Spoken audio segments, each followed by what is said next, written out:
Sorry, can I just ask you something when you're here, Gerry? You'll be watching the negotiations towards the formation of the new Dáil with some interest, I take it? Yeah, well, it seems to us that what you're going to get, no matter who forms the government, is a Fianna Fáil budget being implemented. These parties are both committed to continuing what we think are very, very bad policies.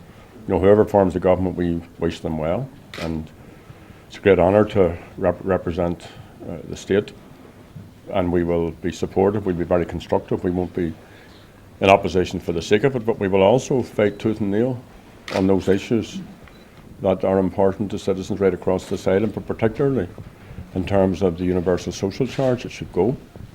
There needs to be a new budget, and there's going to be 30.6 billion euros gifted to banks which all the parties agree are going to be closed. That just doesn't make sense at all to us. Just yesterday, the DUP leader said there'd be a unionist counter-reaction to your All-Ireland plan. What do you think the impact will be on the coming Assembly elections? Well, I don't know, but I would like to think that the Unionists would rejoice at the fact that somebody from the north was able to get elected in County Louth, and that right across the island there's now a very, very strong Sinn Fein team, and they know through working with Martin McGuinness and the other ministers and our folk up in the Assembly how constructive we're about matters, how we want to be good neighbours with them, and how the big historic challenge of uniting Orange and Green continues. So I'd like to think that, you know, thinking Unionists would be pleased. Does it complicate relations between the power-sharing executive and the Irish government, the fact that you're in opposition in the south and in power in the north? Not at all. The Good Friday Agreement is an international agreement.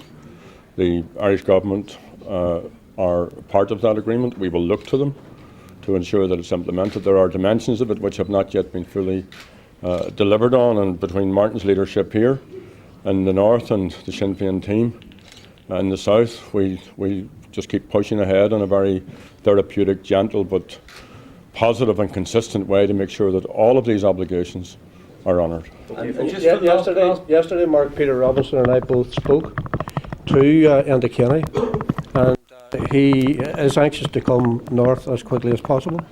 And I think it is important that we continue with the work of the North-South Ministerial Council. The Irish Government have a mighty contribution to make to all of that.